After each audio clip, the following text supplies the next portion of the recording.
Лидеры России – это открытый конкурс для руководителей нового поколения. Основная задача проекта – поиск наиболее перспективных и талантливых управленцев со всей страны.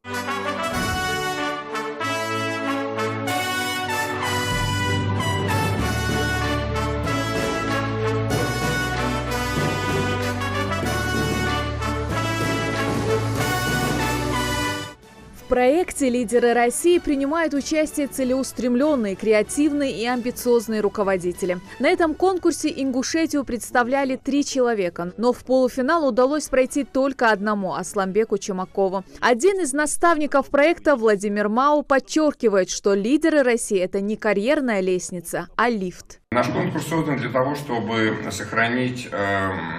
помочь сохранить себя в условиях очень быстрых перемен.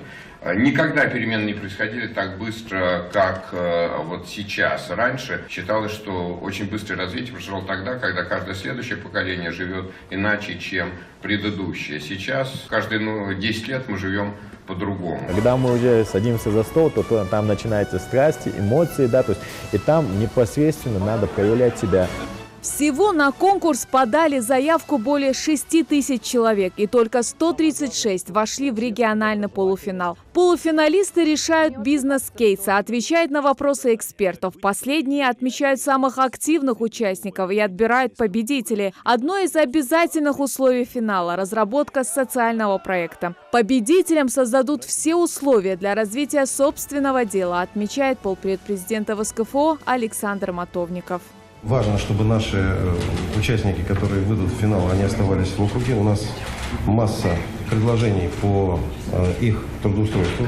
И мотивированные люди, которые имеют лидерские качества, которые прошли этот конкурс, конечно, для нас очень важны. Финалистов конкурса ждет 1 миллион рублей на обучение и поддержка наставника. А это известные бизнесмены и политики, в числе которых губернаторы, руководители федеральных министерств и ведомств, а также главы крупнейших компаний. Светлана Томова, Новости 24.